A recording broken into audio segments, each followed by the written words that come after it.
Hello నమస్తే welcome to our channel. నేను సౌజన్య. Big Boss season 8 latest గా ఒక ప్రోమో రిలీజ్ అయింది. అండ్ ఇంకా పాయింట్స్ పెంచుకోవడం కోసం టూ టీమ్స్ కూడా, అంటే నిఖిల్ టీం ఇటు యష్మి టీం కూడా ఒక టాస్క్ పెట్టారు. సో అందులో పెద్ద రచ్చ అయింది. మరి దీనికి సంబంధించి అలాగే కొంతమంది కంటెస్టెంట్స్ బ్యాక్గ్రౌండ్ ఏంటి, వాళ్ళు ఎక్కడి నుంచి వచ్చారు ఏంటి తెలుసుకుందాం. మరి ఈ విషయాలు మనకు తెలియజేయడానికి ఈ రోజు మనతో పాటు ఉన్నారు ఫిల్మ్ క్రిటిక్ విజ్ఞాన్ దాస్ ఉన్నారు. వారితో మాట్లాడతారు. నమస్తే అండి. నమస్తే.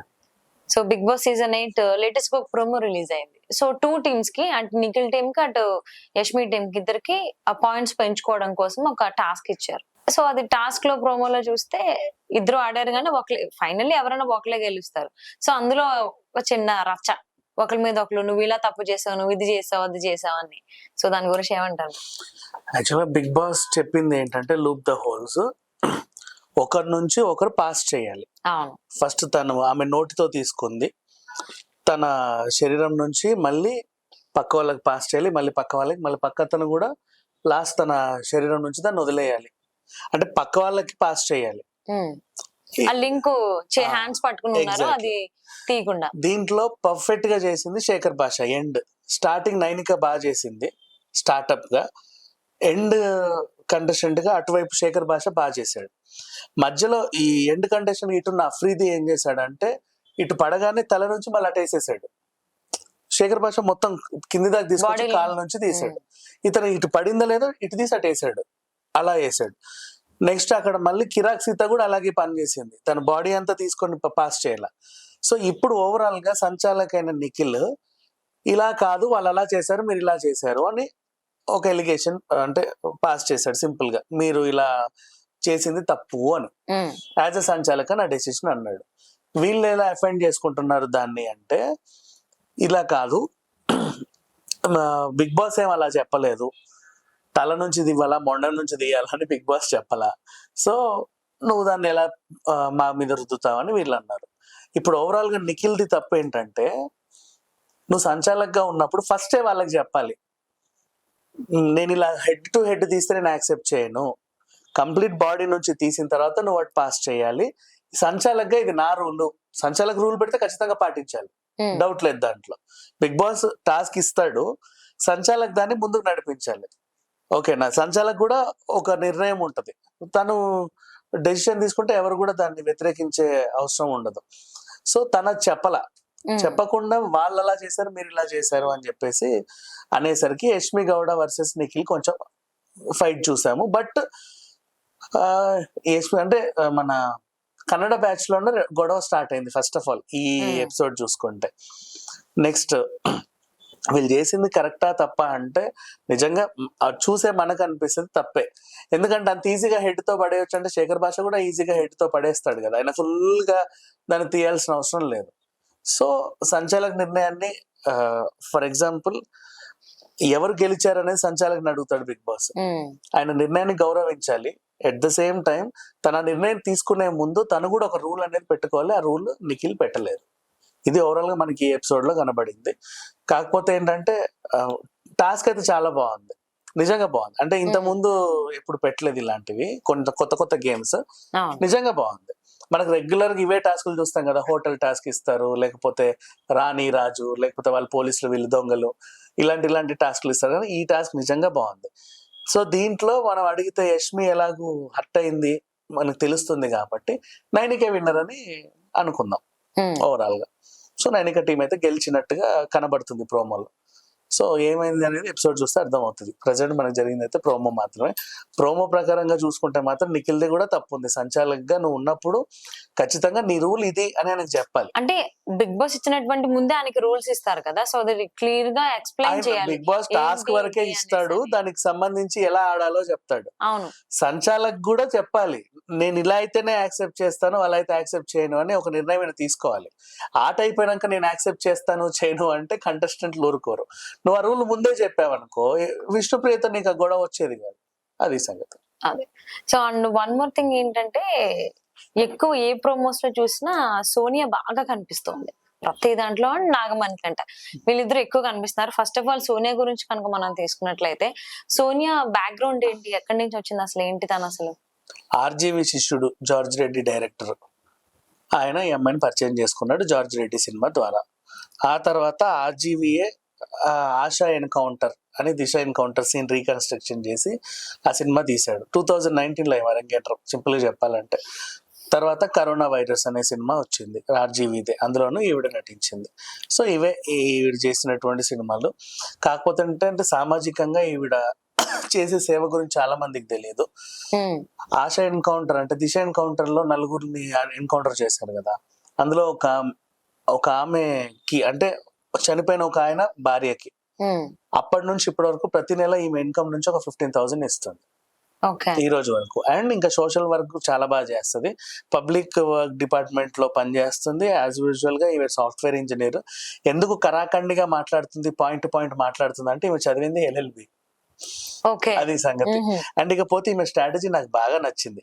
నీ తప్పున్నా తప్పు లేకున్నా అరుస్తున్నావు కదా, గట్టిగా నిలబడుతున్నావు. అంటే ఏంటంటే ఇప్పుడు నీతో వాదనకు దిగిన విష్ణుప్రియ సైలెంట్ అయిపోయింది, నేను ఇంకా వాదించలేను అని చేతులు ఎత్తేసింది. నీతో వాదనకు దిగిన ప్రేరణ చేతులు ఎత్తేసింది, నా వల్ల కాదు, నేను ఇంకా వాదించలేను అని. సో నీతో ఎవరైనా వాదించడానికి భయపడుతున్నారు ఇప్పుడు. సో నీ స్ట్రాటజీ వర్కౌట్ అవుతుంది. ఎలా చెప్పనా, ఇప్పుడు నేను నామినేట్ చేయరు ఎవరు ఇంకా, అమ్మో ఆమె నా ఉద్రా బాబు ఆమె నామినేట్ చేయకు, ఆమె నామినేట్ చేస్తే ఇప్పుడు అప్పుడే అవ్వదు. నువ్వు ఏ పాయింట్ అన్నా చెప్పు, లాస్ట్ కి నీ నోరు ముగించేస్తుంది 100% అది.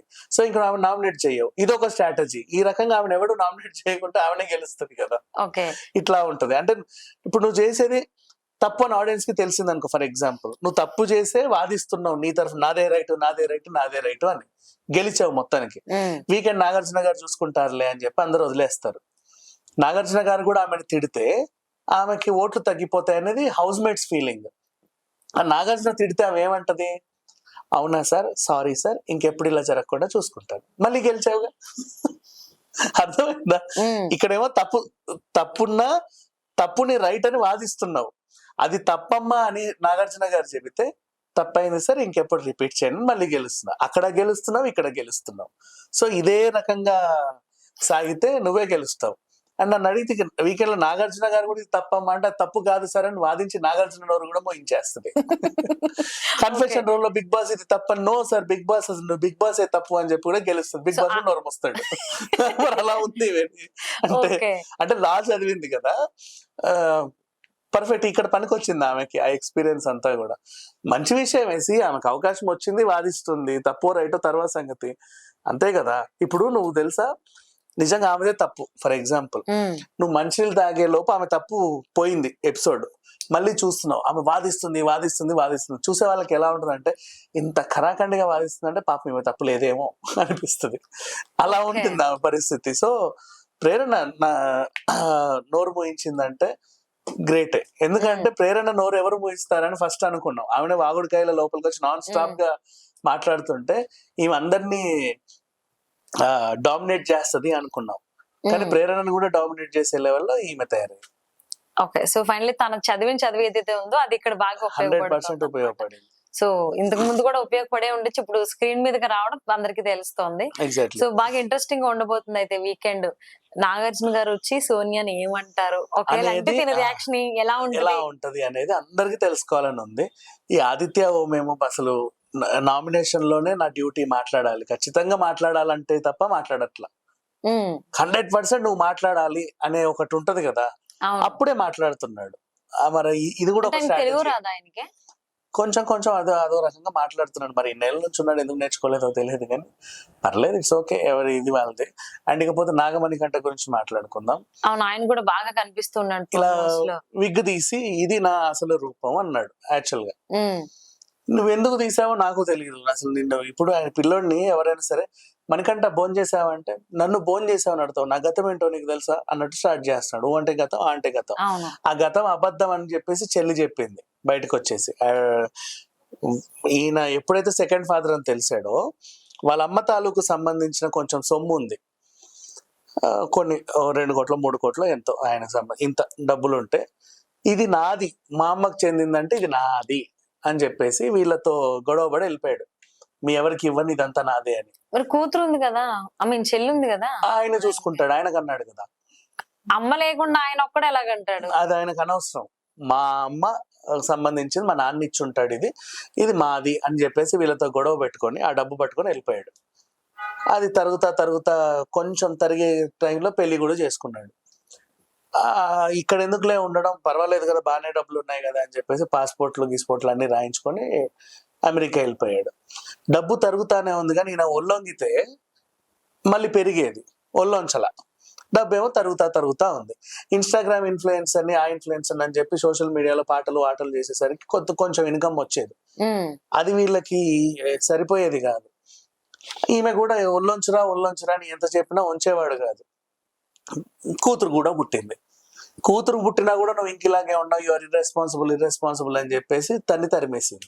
వచ్చి ఇక్కడ పడ్డాడు. మళ్ళీ ఏం చేయాలి, మళ్ళీ ఇన్స్టా రీల్స్ చేసుకుంటా చిల్లా చిత్తకి ఏవేవో షార్ట్ ఫిల్మ్లు అవి చేసుకుంటా బతుకుతున్నాడు. ఆ అమ్మ తాలూకు సంపాదించినది ఏదైతే అది మొత్తం అయిపోయింది.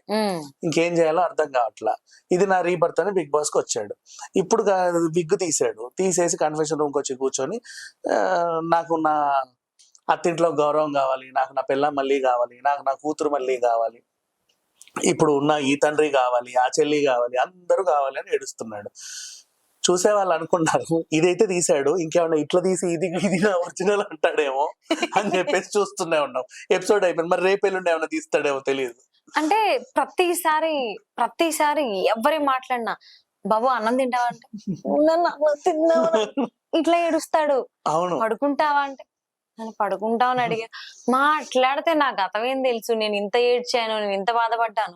అండ్ ఇంకొకటి మా అమ్మగారు చనిపోయిన తర్వాత నేను పుల్లా పేర్చి అందరినీ అడుక్కుని మా అమ్మకి సంస్కారాలు చేశానని కూడా చెప్తున్నాడు. మాటిమాటికి అబద్ధం. ఈ కుటుంబం అంతా కలిసే చేశారు అవన్నీ కూడా. ఆయన హస్బెండ్ ఉన్నాడు, అందరూ ఉన్నారు. ఇతను చెప్పిందంతా అబద్ధం, A to Z అబద్ధం. అది తెలిసిపోయింది. అండ్ ఇప్పుడు ఈ వీకెండ్ మరి అబద్ధం కదా, ఇతను పంపిస్తారా అంటే పంపడు. ఈ వీకెండ్ ఎలిమినేషన్ ఎవరంటే బేబక్క అండ్ నాగమణి కంటని ఏం చేస్తారంటే నువ్వు ఆర్ ఎలిమినేటెడ్ అంటారు. నిజంగానే ఎలిమినేట్ అవుతానన్న భయంతోనే కదా ఏడుస్తున్నాడు. ఆ భయం పెడతాడు. ఇక్కడ కొన్ని దగ్గర కామెంట్స్ అవి చూస్తూ ఉంటే ఆ ఏడవడం కూడా సింపతి క్రియేట్ చేసుకుని సింపతి కార్డ్ యూజ్ చేస్తున్నాడు. సో ఇంత బాధపడుతున్నాడు కాబట్టి సో తినికి ఓటేద్దామని ఇంకొంతమంది. అరే అందరి లైఫ్ లో బాధలు ఉన్నాయి, నీవు ఒక్కడికే కాదు, మాట్లాడితే ఎందుకు బాధ ఉంది, నేను ఇంత కష్టపడ్డాను అని చెప్పి అన్నిసార్లు ఏడుస్తామని ఈ రకంగా ఆలోచించే వాళ్ళు కూడా ఉన్నారు. సో రెండు రకాలు ఉన్నారు. సో ఎవరిది ఎక్కువ ఉండొచ్చు అంటే వాళ్ళే ఎక్కువ ఉన్నారు, ఓట్లు పడుతున్నాయి. సో నాగార్జున గారు ఏం చేస్తారంటే ఒక ఫేక్ ఎలిమినేషన్ చేస్తాడు. ఈయన్ని నాగమణి కంటే యువర్ ఎలిమినేటెడ్ అని. ఇతను వస్తాడు ఏడ్చుకుంటూ స్టేజ్ మీదకి వచ్చిన తర్వాత మళ్ళీ బాగానే ఆడావు కానీ నీ అది ఇది అని కోసేపు ఓదారుస్తాడు. సరే అని పో అంటాడు. వెళ్ళే టైంలో మనకంటే వెనక్కిరా, యు ఆర్ నాట్ ఎలిమినేటెడ్, ఇది అంతా ఫేక్ ఎలిమినేషన్, నిన్ను సీక్రెట్ రూమ్ కి పంపిస్తున్నావు అని చెప్పి సీక్రెట్ రూమ్ లో వేస్తాడు. ఆ సీక్రెట్ రూమ్ లో ఇతనికి మళ్ళీ టీవీలో చూపిస్తారు. వీళ్ళందరూ పోయింద్రా బాబా, పెద్ద శనొదిలిపోయింది, వాడు చూడు వీడి చూడు ఏడుపోతాడు అని వీళ్ళందరూ మాట్లాడేవన్నీ వింటాడు. అక్కడ కూర్చొని ఏడుస్తాడు. తర్వాత సంగతి అప్పుడు ఆయనకి కౌన్సిలింగ్ ఇవ్వడానికి వైల్డ్ కార్డ్ ఎంట్రీ మీద జగతి అనే క్యారెక్టర్ వస్తుంది. జగతి అంటే సారీ ఆమె నాకు కూడా జగతిలానే జ్యోతి రాయి గుప్పెడు మనసులో జగతి క్యారెక్టర్. ఆమెను వైల్డ్ కార్డ్ ఎంట్రీకి తీసుకొస్తాడు. ఈమెమో ఆమెకి లెక్చరర్ లాగా అట్లా కాదు బాబు, ఇలా కాదు బాబు, బాగుండు, ఓదార్పు అని ఓదారుస్తుంది. ఓదార్చిన తర్వాత వీళ్ళిద్దరిని కలిపి హౌస్ లోకి నెట్టుతారు. ఒరిజినల్ ఎలిమినేషన్ వచ్చేసి బేబక్క. సో మరి రాబోయేటువంటి రోజుల్లో ఈ ఓదార్పు ఆర్టిస్ట్ నాగమణి కంటే ఎలిమినేట్ అవుతాడా? కానీ ఆ ఓదార్పు ఆర్టిస్ట్ గురించి ఇప్పుడు మళ్ళీ పెద్ద చర్చ. ఆమె కూడా మళ్ళీ కర్ణాటక. కన్నడలో బిగ్ బాస్ లేదా, ఉందా లేదా అసలు? ఎందుకు అన్ని లాంగ్వేజెస్ లో ఉంది కదా, మరి ఎందుకు వాళ్ళందరూ సందీప్ కదా, సందీప్ కిచ్చా తన కదా హోస్ట్. ఇక్కడ ఉన్న వాళ్ళకి కదా అవకాశం ఇస్తే ఏదో ఎలగ పెడతారు. నువ్వు మొత్తం కన్నడ వాళ్ళని తీసుకొచ్చి తెలుగు బిగ్ బాస్ లో వదిలితే తెలుగు వాళ్ళు ఎక్కడ వెళ్ళి ఆడుకోవాలి? చెన్నై వెళ్ళాలా? అంటే అన్ని హిందీ, తమిళ, కన్నడ అన్ని చోట్ల ఉంది, అందరికీ ఉంది బిగ్ బాస్. వీళ్ళేమో తీసుకొచ్చి కన్నడని తీసుకొచ్చి ఇప్పుడు ఇప్పటికే 5 అయ్యారు, 4 అయ్యారు. మళ్ళీ ఇప్పుడు ఆవిడ వస్తే 5. నిఖిల్, పృథ్వీరాజు, ప్రేరణ, ఆమె యష్మి గౌడ. ఇప్పుడు వస్తే జ్యోతిరాయ్ వస్తే మళ్ళీ 5. ఇదొక బ్యాచ్, అదొక బ్యాచ్ ఉంటుంది. నిజంగా గనక వీళ్ళకి కన్నడ బ్యాచ్ అనే ట్యాగ్ పడిందా, ప్రేరణ గెలవదు, యష్మి గెలవదు, ఎంత ఆడినా గెలవదు. అటువైపు నిజంగా తప్పున్నా రైట్ ఉన్నా వాదిస్తుంది చూసావా, సోనియా గెలుస్తుంది. అలా ఉంది పరిస్థితి. సో మరి చూద్దాం, ఈ రకంగా ఆలోచిస్తారు కాబట్టి బిగ్ బాస్ తన స్ట్రాటజీ ఏ విధంగా మార్చుతారు ఏంటి అనేది. Thank you so much.